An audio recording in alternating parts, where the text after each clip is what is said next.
Hello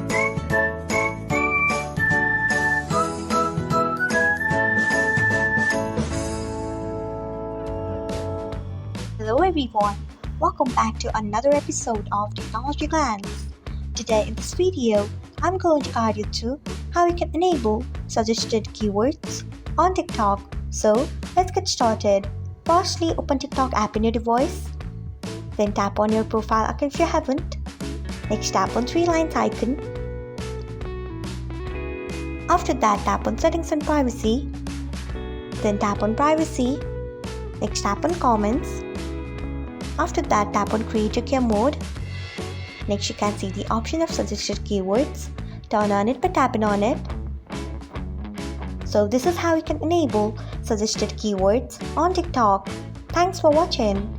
If you found this guide helpful, we would love it if you hit the thumbs up button below. We upload great new tech tutorials like this one every day, so do not forget to subscribe to our channel and hit the bell icon so that you will never miss another update.